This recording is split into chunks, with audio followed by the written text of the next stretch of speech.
ठीक है। हेलो बच्चों, स्वागत है आपका द बोर्ड स्टडी में। हमेशा की तरह तो मैंने लाइव आने की कोशिश की थी बट आई कांट, कुछ प्रॉब्लम थी, इंटरनेट की इशू था। तो चलो अब मैं वैसे ही अपलोड करके डाल देता हूँ जल्दी से आपको। तो यहाँ पर हम फिजिक्स के बात करेंगे, है ना। पहले हम फिजिक्स सब्जेक्ट की अगर बात करेंगे तो फिजिक्स का जो नया ब्लूप्रिंट आया, तो सबसे पहले आप सभी को बहुत बहुत शुभकामनाएं। आपने जो ट्वीट्स किए 181 पर कॉल किया, तो उसकी ये आपको एक सफलता मिली कि आपसे जो चैप्टर फिर से जोड़ दिए गए थे उन चैप्टर को हटा लिया गया। अब आप अच्छे से तैयारी कर सकते हैं। एग्ज़ाम में आपको काफ़ी टाइम भी मिल गया है, रिवीजन का भी बहुत अच्छा खासा आपको समय मिल गया है। तो चलिए सबसे पहले हम शुरू करते हैं फिजिक्स का। इसमें देखता हूँ मैं फिजिक्स वाला पार्ट कहाँ मिला है। हिंदी और इंग्लिश दोनों भाषा में मैं समझाने की कोशिश करूँगा, लिख नहीं पाऊँगा क्योंकि ये बोर्ड नहीं है, मैं डायरेक्ट PDF से समझा रहा हूँ, ठीक है। तो थोड़ा सा आपको ये समझने में आसानी रहेगी। वैसे भी हम ज़्यादा इन डेप्थ बात नहीं करेंगे, समझेंगे उसी समय कर लेंगे। बाकी देखिए कि यहाँ पर कहाँ गया वो, ये हमारा संस्कृत का आ गया। 1 मिनट मैं जाता हूँ डायरेक्ट 45-43 के आसपास। ये कौन सा चैप्टर आ गया, ये आई थिंक केमिस्ट्री आ गया होगा। मनोविज्ञान, फिजिक्स कहाँ पे मिलेगा।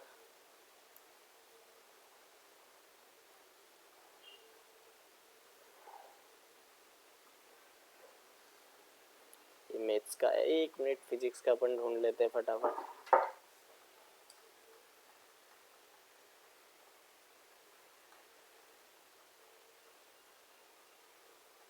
Physics physics physics physics physics, this is the chemistry. तो फाइल क्या मैंने आप लोगों के लिए ओपन किया ना, तो मुझे भी ध्यान नहीं है कि वो कौन से पेज पर है। ये आ गया फिजिक्स, ठीक है।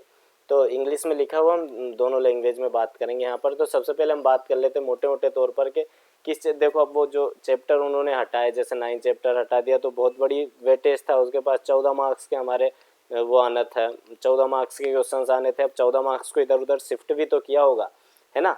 तो सबसे पहले भाई, आप अभी तक आपने लिंक शेयर नहीं की तो कर दो अपने दोस्तों के पास, और लाइक कर दीजिए, सब्सक्राइब कर दीजिए चैनल अभी तक नहीं किया है तो, ठीक है। तो ये माध्यमिक शिक्षा मंडल जो हो, ठीक है, MPPSC जो हमारा MP बोर्ड है, रिवाइज्ड नाम दे दिया उन्होंने, revised blueprint of question paper. ये तारीख स्पष्ट शब्दों में उन्होंने लिख दी, शब्दों में नहीं अंकों में लिखी है।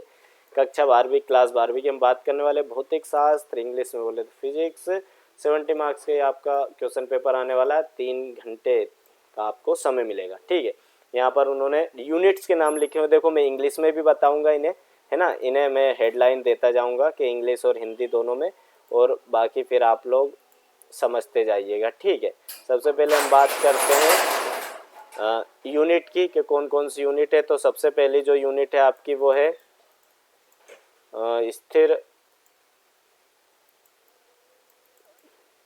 सबसे पहले बात करें स्थिर विद्युत, मतलब यूनिट नंबर 1 जो आपकी है। कर्सर आप देख लीजिएगा, इस कर्सर के हिसाब से आप देख लेना कि कहाँ पर कर्सर जा रहा है और कहाँ पर नहीं जा रहा है, तो आप उसी हिसाब से यहाँ पर देख लीजिएगा, ठीक है। तो सबसे पहले बात करें फर्स्ट यूनिट की, तो इसमें से आने वाला 9 मार्क्स का आपका एक रहेगा इसमें MCQs, मतलब बहुविकल्प, मतलब ऑब्जेक्टिव टाइप, जिनमें आपको 4 ऑब्जेक्टिव दिए जाएंगे, ठीक है। 9 मार्क्स का टोटल आने वाला फर्स्ट यूनिट में से। अच्छा, फर्स्ट यूनिट में 2 चैप्टर है, चैप्टर नंबर 1 है और चैप्टर नंबर 2 है। चैप्टर नंबर 1 जो है उसका नाम है इंग्लिश में इलेक्ट्रिक। अब देखो बहुत सारे बच्चों को दिक्कत थी कि सर आप इंग्लिश में बता देते हो, हिंदी में नहीं बताते हो, तो मैं बता देता हूँ। पहला चैप्टर जो है उसका नाम है electric charge and electric field, Hindi में बोलेंगे तो विद्युत आवेश एवं विद्युत क्षेत्र। दूसरा चैप्टर भी इकाई 1 का ही पार्ट है, जिसका नाम है बच्चों क्या है, तो इलेक्ट्रिक पोटेंशियल एंड कैपेसिटेंस, है ना। हिंदी में बोलेंगे तो इसे बोलेंगे विद्युत विभव एवं विद्युत विभव, और क्या बोलेंगे, विद्युत विभव एवं संधारित्र इसको बोलेंगे, है ना। और कहीं कहीं अगर मैं चैप्टर का नाम इधर उधर कर दूं तो आप टॉपिक से समझ जाइएगा, इतना मोटा मोटा तो आप समझ सकते हैं। तो इसमें से क्या 1 नंबर का आपको एक तो ऑब्जेक्टिव आने वाला है इन दोनों चैप्टर में से, और एक 3 मार्क्स का एक क्वेश्चन आएगा और एक 5 नंबर का क्वेश्चन आएगा, ठीक है। एक 3 नंबर का क्वेश्चन आएगा, एक 5 नंबर का, और एक आएगा आपको MCQ, ठीक है, मतलब सही विकल्प। उसके बाद में बात करें धारा विद्युत, यह है सेकंड यूनिट। इस यूनिट का नाम है इलेक्ट्रिक करंट, एक सिंगल चैप्टर है इसमें 3rd नंबर का इलेक्ट्रिक करंट। इसमें से टोटल 12 मार्क्स का आने वाला है। 1 नंबर का आपको मिलेगा इसमें MCQs, मतलब सही विकल्प है। 1 नंबर का इसमें मिलेगा आपको रिक्त स्थान, means fill in the blanks, ठीक है। 2 मार्क्स के 2 क्वेश्चंस आएंगे, 2 आएंगे 2-2 नंबर के, ठीक है। और 3 नंबर के भी इसमें से 2-2 आने वाले हैं, ठीक है। 2-2 नंबर के भी 2 और 3-3 नंबर के भी 2 आने वाले, मतलब 4 कुल क्वेश्चन इसमें से पूछे जाएंगे, है ना। हाँ, इसमें एक ही चैप्टर है बच्चों, 3rd नंबर का। अगला जो आपकी यूनिट है धारा का चुंबकीय प्रभाव, इसको बोलेंगे मैग्नेटिक इफेक्ट ऑफ करंट, ठीक है। मैग्नेटिक इफेक्ट ऑफ करंट में अगर आप बात करो तो इसमें वैसे 2 चैप्टर हैं, एक चैप्टर नंबर 5 है, एक चैप्टर नंबर 4 है, ठीक है, जिसमें बायो सेवर्ट्स के लॉ वगैरह आते हैं, ठीक है, जिसका नाम है हाँ मैग्नेटिक इफेक्ट ऑफ करंट, यही नाम है उसका, ठीक है। और दूसरा जो चैप्टर है वो चैप्टर नंबर 5 जिसका नाम है मैग्नेटिज्म एंड मैटर, जिसे अपन बोलेंगे चुंबकत्व एवं चुंबक मतलब द्रव्य एवं चुंबकत्व, है ना। और जो चैप्टर नंबर 5 है वो आपका हट चुका है नए सिलेबस में, है ना, जो पहले से हटा था, मतलब इसमें आपको एक सिंगल चैप्टर पढ़ना है, ठीक है ना, जो रहेगा आपका चैप्टर नंबर 5। तो इस चैप्टर नंबर 5 में से आने वाला 9 मार्क्स का 1 नंबर का इसमें से पूछा जाएगा आपसे सही विकल्प, 1 नंबर का इसमें पूछा जाएगा आपका रिक्त स्थान मतलब fill in the blanks, 1 number का मैच द कॉलम होगा सही विकल्प, और 2-2 नंबर के 3 क्वेश्चन होंगे। फिर से सुनिए, 2-2 नंबर के 3 प्रश्न होंगे इसमें से, ठीक है, कुल 3 प्रश्न पूछे जाएंगे। अगली यूनिट अगर अपन देखें तो विद्युत चुंबकीय प्रेरण व प्रत्यावर्ती धारा, इसमें उन्होंने चैप्टर के नाम ही दे दिए एक्चुअल में। तो विद्युत चुंबकीय प्रेरण, इसको इंग्लिश में बोलेंगे हम इलेक्ट्रोमैग्नेटिक क्या बोलते हैं, इंडक्शन, इलेक्ट्रोमैग्नेटिक इंडक्शन बोलेंगे इसको, है ना। और इसका यह है चैप्टर नंबर 6, और चैप्टर नंबर 7 है आपका प्रत्यावर्ती धारा मतलब अल्टरनेटिंग करंट। इन 2 चैप्टर से मिलकर एक यूनिट बनती है, यूनिट नंबर 4। इसमें से टोटल 11 मार्क्स का पूछा जाएगा। अब यह आपको दूसरी सबसे बड़ी यूनिट हो जाती है, पहली सबसे बड़ी यूनिट थी इलेक्ट्रिक करंट चैप्टर नंबर 3, और चैप्टर नंबर 6 और 7 मिलकर आएगा 11 मार्क्स का, जिसमें से एक पूछा जाएगा आपसे ऑब्जेक्टिव मतलब एमसीक्यूज मतलब सही विकल्प, एक पूछा जाएगा फिल इन द ब्लैंक्स रिक्त स्थान। देखो बच्चों, दोनों भाषा में बता रहा हूँ, बार बार कमेंट में मत लिखना कि सर आपने ऐसा बता दिया। 1 नंबर का पूछा जाएगा fill in the blanks, 2-2 marks के 2 क्वेश्चन पूछे जाएंगे। कितने पूछे जाएंगे? 2-2 मार्क्स से 2 क्वेश्चन, ठीक है। और एक पूछा जाएगा इसमें से 5 मार्क्स का, ठीक। इस तरह इसमें से पूछे जाएंगे 3 मार्क्स के 3 क्वेश्चन, है ना, 3 प्रश्न पूछे जाएंगे। अगली जो यूनिट आती है वो आती है आपकी विद्युत चुंबकीय तरंगे, मतलब इसका जो इंग्लिश में नाम होगा वो इलेक्ट्रोमैग्नेटिक वेव। 8 चैप्टर, एक सिंगल चैप्टर है इसमें, चैप्टर नंबर 8। सीधी बात है, सिंगल छोटा सा चैप्टर है तो चैप्टर मतलब इसमें से पूछा जाएगा 4 मार्क्स का, जिनमें से एक तो पूछा जाएगा आपसे सही विकल्प मतलब एमसीक्यूज, ठीक, मल्टीपल चॉइस क्वेश्चन। एक पूछा जाएगा रिक्त स्थान means fill in the blanks, एक पूछा जाएगा 2 मार्क्स का सिंगल क्वेश्चन, दैट्स ऑल। मतलब एक ही प्रश्न पूछा जाएगा, एक 2 नंबर का इसमें से क्वेश्चन पूछा जाना बस। अगली जो यूनिट है तरंग प्रकाशिकी, ठीक है, ये वही यूनिट है, यूनिट नंबर 6, जिसमें आपका पूरा ऑप्टिक्स आता था, जिसमें रे ऑप्टिक्स था और वेव ऑप्टिक्स था। रे ऑप्टिक्स पहले हटा दिया था, फिर जोड़ दिया था और इसे उन्होंने 14 नंबर का कर दिया था। यही थी सब फसाद की जड़, 14 नंबर, तो उन्होंने इस जड़ को ही हटा दिया। अब आपसे केवल चैप्टर नंबर 10 पूछा जाएगा, वेव ऑप्टिक्स, है ना, तरंग प्रकाशिकी मतलब वेव ऑप्टिक्स का पार्ट, जो कितने मार्क्स का आने वाला है आपको? 6 मार्क्स का आने वाला है। एक इसमें से ऑब्जेक्टिव आएगा मतलब फिल इन द ब्लैंक्स आएगा, रिक्त स्थान, एक 2 मार्क्स का इसमें से क्वेश्चन आएगा और एक 3 मार्क्स का इसमें से क्वेश्चन आएगा, ठीक है, 3 नंबर का, कुल 2 क्वेश्चन आएंगे। अगली जो अपन बात करें सबसे खतरनाक यूनिट थी तरंग प्रकाशिकी मतलब ऑप्टिक्स में, जिसमें उन्होंने रे ऑप्टिक्स, मैंने तो बच्चों को पढ़ाना शुरू कर दिया था, पर हमने कल एक ही दिन पढ़ा था, फिर मैंने बोला अब चेंज होगा ही जब हमने इतनी मेहनत की है। तो अगली जो यूनिट है वो यूनिट नंबर 7 है, द्रव्य व विकिरण की द्वैत प्रकृति, dual nature of radiation and matter. इसमें से पूछा जाएगा, इंग्लिश में मैं बोल रहा हूँ फिर बोल देता हूँ, dual nature of radiation and matter. इसमें से पूछा जाएगा 5 मार्क्स का कुल, जिसमें से 2 इसमें से पूछे जाएंगे 1 वर्ड पूछे जाएंगे, एक वाक्य एक शब्द में उत्तर दीजिए। एक पूछी जाएगी इसमें सही जोड़ी मतलब मैच द कॉलम पूछा जाएगा 1 मार्क्स का, और 2 मार्क्स का इसमें से एक सिंगल क्वेश्चन पूछा जाएगा, ठीक है। हाँ, इसमें एक सिंगल चैप्टर ही। अगली यूनिट आती है यूनिट नंबर 8। अब यूनिट नंबर 8 की कहानी सुनो। इसमें भी पहले 2 चैप्टर थे, एक था परमाणु मतलब एटम, एक था नाभिक मतलब न्यूक्ली। तो इसमें से न्यूक्ली उनने पहले हटा दिया था फिर जोड़ दिया था, है ना, पर इस बार फिर से उन्होंने न्यूक्ली हटा दिया और इसमें से केवल 7 मार्क्स का पूछा जाएगा एटम में से, है ना, परमाणु, जिसमें से 2 इसमें से पूछे जाएंगे 1 वर्ड, 2 इसमें से पूछी जाएंगी सही जोड़ियाँ, ठीक है, मतलब मैच द कॉलम, और एक इसमें से 3 मार्क्स का क्वेश्चन पूछा जाएगा। लास्ट वन जो यूनिट होने वाली हमारी वो है इलेक्ट्रॉनिक युक्तियाँ, ठीक है। इलेक्ट्रॉनिक युक्तियाँ मतलब इलेक्ट्रॉनिक डिवाइस जिसमें सेमीकंडक्टर्स वगैरह आते हैं ना, गेट्स वगैरह जो आते हैं ना, इलेक्ट्रॉनिक डिवाइसेस में से। तो इसमें से 7 मार्क्स का पूछा जाएगा, एक इसमें से पूछा जाएगा 1 वर्ड, एक पूछा जाएगा इसमें से मैच द कॉलम 1 नंबर का सही जोड़ी, और एक 5 मार्क्स का क्वेश्चन आएगा। अभी पिछले वाले ब्लूप्रिंट में से इसमें से हटा दिया था 5 मार्क्स का, लेकिन अब इसमें से पूछा जाएगा। इस तरह टोटल आपसे 70 मार्क्स हो जाएंगे। कुल इसमें 18 आपके क्वेश्चंस रहेंगे जो सभी और में रहने वाले हैं, ठीक है।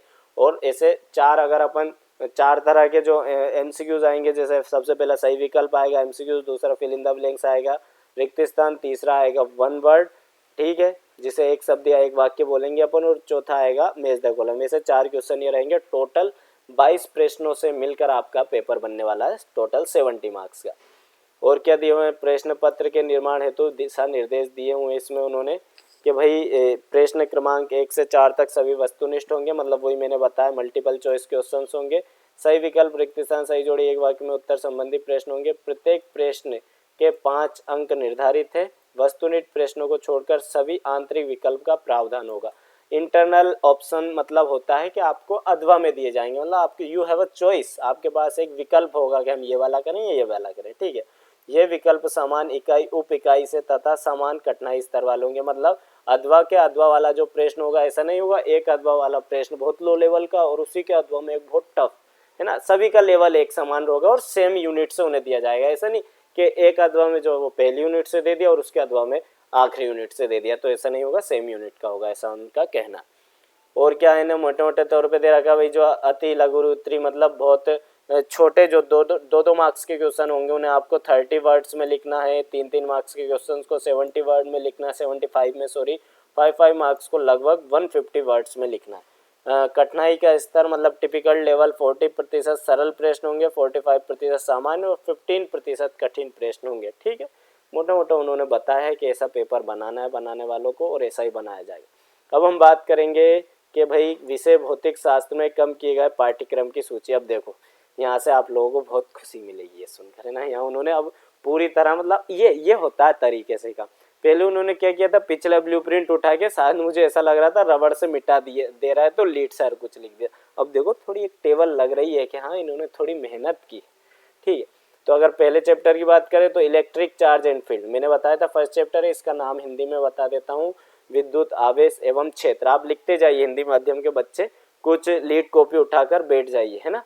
1 मिनट में देख लेता हूँ, रिकॉर्डिंग तो चल रही है ना, ठीक है ना। तो लीड कॉपी पेन उठाकर कुछ बैठ जाइए आप लोग, तो आपको ये सारी चीज़ें लिख लेनी जो मैं हिंदी में बताऊंगा, क्योंकि ये सारी चीज़ें उन्होंने इंग्लिश में दी।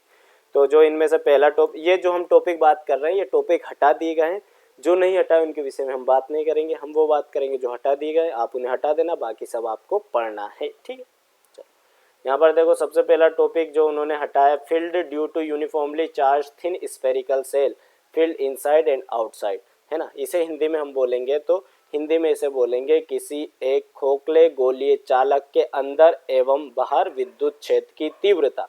इसके बारे में और बताऊं तो जो आपने एप्लीकेशंस ऑफ गॉस थ्योरम में लास्ट एप्लीकेशन की होगी वो यही वाली है ना। गॉस थ्योरम के अनुप्रयोग में जो आखिरी अनुप्रयोग होता है वो वाला टॉपिक यही रहता है, ठीक है। और आप मैच कर लीजिएगा, हिंदी में मैंने बोल दिया, लिख लीजिएगा। अगला जो देखो मैंने बोला था फर्स्ट यूनिट में 2 चैप्टर हैं, तो सेकंड चैप्टर है electrostatic potential and capacitance, Hindi में इसे बोलेंगे स्थिर विद्युत विभव एवं संधारित्र। इसमें से उन्होंने हटाया डाइइलेक्ट्रिक्स एंड इलेक्ट्रिक पोलराइजेशन, मतलब डाइइलेक्ट्रिक मतलब परावैद्युत और इलेक्ट्रिक पोलराइजेशन मतलब होता है विद्युतीय ध्रुवण, ठीक है। तो वैसे भी ये टॉपिक ज़्यादा पढ़ते नहीं है बच्चे, लेकिन अगर आप लोगों को नहीं पढ़ने का विचार है तो इसे आप छोड़ दीजिएगा, मैंने हिंदी में बता दिया। अगला जो चैप्टर है करंट इलेक्ट्रिसिटी मतलब विद्युत धारा, जो केवल सेकंड यूनिट में एक ही चैप्टर है, थर्ड चैप्टर करंट इलेक्ट्रिसिटी विद्युत धारा हिंदी में नाम है। इसमें से उन्होंने कौन कौन से, ये सबसे बड़ी यूनिट हो गई, ये 12 मार्क्स का आना है इसमें से उन्होंने हटाया इलेक्ट्रिकल रजिस्टिविटी, हिंदी में बता देता हूँ विद्युत प्रतिरोधकता, प्रतिरोध नहीं हटाए प्रतिरोधकता हटाइए, ध्यान से वर्ड को सुनना है ना, विशिष्ट प्रतिरोध जिसे आप बोलते हो, एंड कंडक्टिविटी जिसे हम बोलते हैं चालकता, टेम्परेचर डिपेंडेंस ऑफ रेजिस्टेंस, भाई हिंदी में इसे बोलेंगे तो बोलेंगे कि किसी भी चालक के प्रतिरोध पर ताप की निर्भरता, है ना, ताप का क्या प्रभाव होता है प्रतिरोध पे, वो वाला पार्ट हटा दिया। ठीक है, अगर चैप्टर यूनिट नंबर 3 की बात करें तो इसमें 2 हमारे चैप्टर आते हैं, एक है मूविंग चार्ज एंड मैग्नेटिज्म, है ना, ये इसका नाम है ना, इसे हिंदी में बोलेंगे गतिमान आवेश एवं चुंबकत्व। लिख लीजिए क्या है चौथा चैप्टर, गतिमान आवेश एवं चुंबकत्व। इसमें से उन्होंने हटाया साइक्लोट्रॉन, साइक्लोट्रॉन को हिंदी में साइक्लोट्रॉन ही बोलते हैं। आखिरी टॉपिक होता है स्ट्रैड एंड टोरोडियल सोलेनाइड, है ना, इसे हिंदी में बोलेंगे कि एक लंबी परिनालिका और एक वृत्ताकार परिनालिका जिसे टोरोडाइल बोलते हैं, है ना, वो टॉपिक हटाया। और जो चैप्टर इस थर्ड यूनिट में चैप्टर नंबर 5 है मैग्नेटिज्म एंड मैटर, और मैंने बता दिया है कि कंप्लीट चैप्टर डिलीटेड, उन्होंने टोटल जो चैप्टर था वो पूरा चैप्टर ही यहाँ से हटा दिया है। ठीक है, तो खुशी की बात है, इसमें से आपको कुछ नहीं पढ़ना। चैप्टर नंबर 5 को हिंदी में बोलेंगे इसे चुंबकत्व एवं द्रव्य, है ना। ठीक है, चुंबकत्व एवं। यूनिट नंबर 4 है तो इलेक्ट्रोमैग्नेटिक इंडक्शन, विद्युत चुंबकीय प्रेरण, 6 नंबर। इसमें वो आते हैं लेंज लॉ हुआ या एडी करंट हुआ, है ना, लेंज का नियम और भंवर धारा, इस चैप्टर का जो पार्ट है। इसमें आप लोग वो पढ़ते हो स्व प्रेरण, अन्योन प्रेरण, है ना, म्यूचुअल इंडक्शन, सेल्फ इंडक्शन, वो इसी का पार्ट है। नील, नील का मतलब इसमें से कुछ नहीं हटा है, सब कुछ पढ़ना है इसमें, है ना। नील का मतलब ये मत करना कि पूरा हटा दिया, नील का मतलब है कि सब कुछ पढ़ना है आपको इसमें से, है ना, 6 चैप्टर में से। 7 चैप्टर है अल्टरनेटिंग करंट, एसी करंट। इसमें से उन एसी करंट वही है एलसीआर सर्किट वगैरह जिसमें आप पढ़ते हो, है ना, पावर फैक्टर वगैरह। ठीक है, रूट मीन स्क्वायर वैल्यूज वगैरह इसी में ही पढ़ते हो आप लोग, है ना। तो इसमें से उन्होंने वाटलेस करंट हटा दिया और रेजोनेंस हटा दिया, है ना। हिंदी में इसे बोलेंगे वाटलेस करंट को बोलेंगे हम वाटहीन धारा, और रेजोनेंस को अनुनाद बोलेंगे, है ना, अनुनाद आवृत्ति वगैरह, है ना। और चैप्टर जो यूनिट नंबर 5 है इसमें अकेला चैप्टर 8 है इलेक्ट्रोमैग्नेटिक वेव, विद्युत चुंबकीय तरंग इसका नाम है। इसमें से उन्होंने हटा दिया basic idea of displacement current, मतलब विस्थापन धारा का एक सामान्य ज्ञान उन्होंने हटा दिया है। ये है यूनिट नंबर 6, ये था सबसे बड़ा अपना जो इन्होंने मसला खड़ा कर दिया था अचानक। ठीक है, बहरहाल उन्होंने ये हटा दिया है। जो चैप्टर नंबर 9 है ray optics and optical instrument, पूरा देखो लिख दिया उन्होंने, हाँ, कंप्लीट चैप्टर डिलीटेड। ठीक है, और इसके बाद अगर अपन बात करें 10 चैप्टर की, तो यहाँ ये इसी का ही पार्ट है वेव ऑप्टिक्स। इसमें से उन्होंने क्या क्या हटा दिया तो ये अपन देख लेते हैं, ये आपको नहीं पढ़ना। Reflection and refraction of plane waves and a plane surface using wave front. ठीक है, मतलब हिंदी में इसे बोलेंगे कि किसी एक प्लेन मतलब समतल तरंगाग्र द्वारा प्रकाश के परावर्तन एवं अपवर्तन को समझाइए। फिर बोल रहा हूँ कि समतल तरंगाग्र द्वारा प्रकाश के परावर्तन एवं अपवर्तन को समझाइए, ये वाला टॉपिक इन्होंने हटा दिया। Reflection and refraction of a plane waves at a plane surface using wave front. ठीक है, अगला जो पार्ट इन्होंने हटाया वो है resolving power of microscope and astronomical telescope, है ना। रिजॉल्विंग पावर मतलब इसे बोलेंगे विभेदन क्षमता किसी सूक्ष्मदर्शी एवं दूरदर्शी की। ठीक है, और हटाया इन्होंने polarisation of plane polarised light, मतलब किसी समतल ध्रुवित प्रकाश का ध्रुवीकरण, और ब्रिस्टर लॉ हटा दिया उन्होंने पूरा, uses of plane polarised light and polaroid, मतलब कुल मिला के जो पोलराइजेशन वाला पूरा पार्ट है ना, पूरा पार्ट इन्होंने हटा दिया, है ना। मतलब आपको उसमें इंटरफेरेंस व्यतिकरण अच्छे से पढ़ना, और विवर्तन मतलब कि इंग्लिश में इसे क्या बोलते हैं, डिफ्रैक्शन अच्छे से पढ़ना आपको। ठीक है, 7 जो यूनिट है आपकी वो है, इसमें है एक ही सिंगल चैप्टर 11 नंबर का, dual nature of radiation and matter. ठीक है क्या बोलेंगे इसे, विकिरण एवं पदार्थ का दोगलापन दोगलापन नहीं, द्वैत प्रकृति।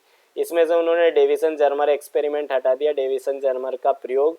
ठीक है, जिसमें वो प्रूफ करते हैं कि भाई जो हमारे जो डी ब्रोगली भाई साहब थे वो सही बोल कर गए थे कि हर एक पार्टिकल के साथ एक वेव एसोसिएट रहती है। ठीक है, वो वाला टॉपिक है। अगर बात करें हम यूनिट नंबर 8, तो इसमें 12 चैप्टर जो है वो एटम से, एटम में से आपको सारा पढ़ना है, कुछ भी नहीं हटाया। ठीक है, सब कुछ पढ़ना है इसमें। ठीक है, इसमें आप रदरफोर्ड का एटॉमिक मॉडल पढ़ोगे, अल्फा पार्टिकल स्कैटरिंग एक्सपेरिमेंट पढ़ोगे, बोर्स का जो परमाणु मॉडल है वो पढ़ोगे, बोर के हाइड्रोजन परमाणु के इनवी कक्षा की त्रिज्या पढ़ोगे। ठीक है, और चैप्टर नंबर 13 न्यूक्ली है, इसको नाभिक बोलते। देखो ये चैप्टर पूरा हटा दिया उन्होंने, कंप्लीटेड चैप्टर डिलीटेड। बहुत बहुत शुभकामनाएं बच्चों। ठीक है, 13 चैप्टर बिल्कुल नहीं पढ़ना। चैप्टर यूनिट नंबर 9 में लास्ट आता है semiconductor electronic material devices and simple circuit, Hindi में बोलेंगे इसे वही अर्धचालक युक्तियाँ, उनका पदार्थ, उनसे बने हुए डिवाइस और उनके सिंपल सर्किट। इसमें से उन्होंने जेनर डायोड वाला पूरा पार्ट हटा दिया, Zener diode and their characteristic, Zener diode as a voltage regulation, मतलब जेनर डायोड वाला पूरा पार्ट आपको नहीं पढ़ना है। तो बच्चों आई होप मैंने आप लोगों को फिजिक्स का जो हमारा रिव्यू था वो पूरा आपको हिंदी इंग्लिश दोनों भाषाओं में समझाने की कोशिश की है। हिंदी में बोल रहा हूँ कुछ जगह इंग्लिश में है तो मैंने उसे हिंदी में है तो मैंने इंग्लिश में बोला और मैंने कोशिश की कि आपको पूरा ये वाला फिजिक्स का ये समझ में आए। मैथ्स का रिव्यू मैं बहुत जल्दी लेकर आऊँगा, तब तक के लिए आपने अभी तक हमारा चैनल सब्सक्राइब ना किया कर दीजिए। और मैं गॉड ब्लेस यू, बहुत अच्छे से एग्ज़ाम देना है। हर संडे को मैं लाइव आऊँगा और जो भी आपके क्वेश्चंस होंगे वो आप मुझे इंस्टाग्राम पर पूछ सकते हैं। नीचे देखो लाइन में चल रहा है डी, ये मेरे इंस्टाग्राम पेज का वो है। तो ठीक है, मैं God bless you all, Bharat माता की जय, वंदे मातरम। आपके जो भी प्रश्न हो आप कमेंट बॉक्स में छोड़ सकते हैं।